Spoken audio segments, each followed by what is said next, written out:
Welcome to நம்ம ஒரு channel. Today நம்ம ஒரு இன்ட்ரெஸ்டிங்கான டாப்பிக்கை தான் பார்க்க போகிறோம்.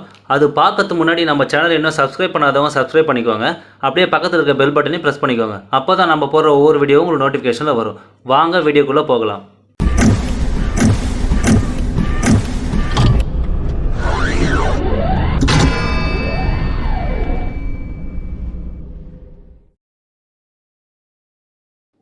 இன்றைக்கி நம்ம பார்க்க போகிறது கொரோனா வைரஸ் ஆண்களை அதிகமாக தாக்குகிறதா இல்லை பெண்கள் அதிகமாக தாக்குகிறதா தான் பார்க்க போகிறோம்.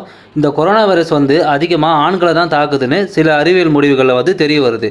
மொழி, செயல், தொழில் இந்த மாதிரி வெவ்வேறு நோக்கம் கொண்ட ஆண்கள் மற்றும் பெண்கள் இருக்காங்க. இதில் அப்படின்னு பார்த்தீங்கன்னா இந்த வைரஸ் கிருமிகளோட தாக்குதலும் பாரபட்சம் இல்லாமல் தான் இருக்குன்னு சொல்கிறாங்க.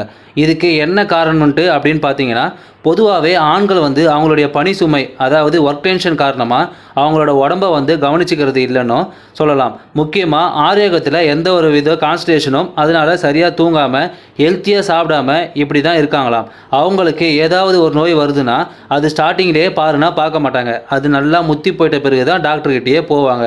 இது முக்கால்வாசி ஆண்கள்கிட்டே நிறைய காணப்படுதுன்ட்டு ஆய்வு அறிக்கையில் சொல்கிறாங்க.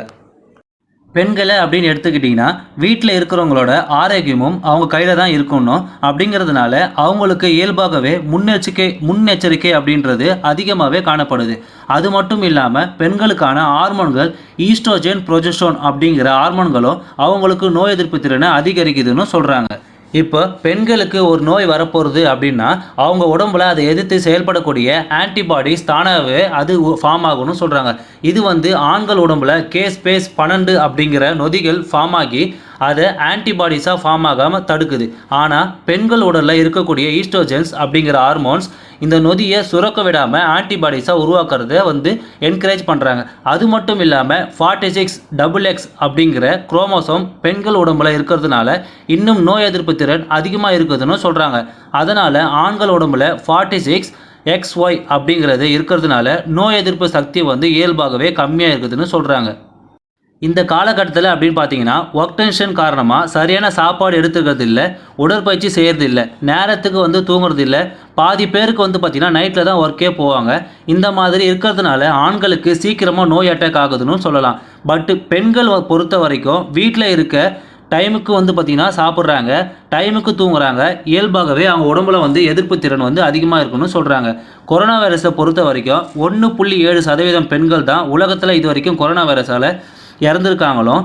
ஆனால் ஆண்கள் பொறுத்த வரைக்கும் அப்படின்னு பார்த்தீங்கன்னா 2.8% பேர் பாதிக்கப்பட்டு இறந்துருக்காங்கன்னு சொல்கிறாங்க. இந்த ஆய்வோட அடுத்த கட்ட முடிவு என்னன்னு அப்படின்னு பார்த்தீங்கன்னா, தேவையில்லாத கெட்ட பழக்கங்கள், அதாவது மது, புகைப்பழக்கம் போன்ற தேவையில்லாத கெட்ட பழக்கம் இருக்கிறதுனால அவங்களோட நுரையீரல், கல்லீரல் எல்லாத்தையும் பாதிப்பு அதிகமாக இருக்கும்னு சொல்கிறாங்க. இந்த நவீன காலத்தில் ஆண்களும் சரி பெண்களும் சரி 2 பேருமே மது பழக்கத்துக்கும் புகைப்பழக்கத்துக்கும் ஒரு சிலர் அடிமையாக இருக்காங்க. ஸோ இயற்கையாகவே நோய் எதிர்ப்பு சக்தி பெண்களுக்கு தான் அதிகமாக இருக்குதுன்னு ஆய்வறிக்கையில் தெரிய வருது. இதை நீங்கள் டெஸ்ட் பண்ணணும் அப்படின்னு நினச்சிங்கன்னா இப்போ உலகத்தில் கொடுத்துருக்க ஆய்வறிக்கையில் கூட நீங்கள் இதை செக் பண்ணி பார்க்கலாம். யார் இந்த வைரஸ் நோயால் அதிகமாக பாதிக்கப்பட்டிருக்காங்க அப்படின்ட்டு. ஓகே, இன்றைக்கி நம்ம பார்த்த டாபிக் உங்களுக்கு பிடிச்சிருந்தா லைக் பண்ணுங்கள், ஷேர் பண்ணுங்கள், சப்ஸ்கிரைப் பண்ணுங்கள். தேங்க்யூ.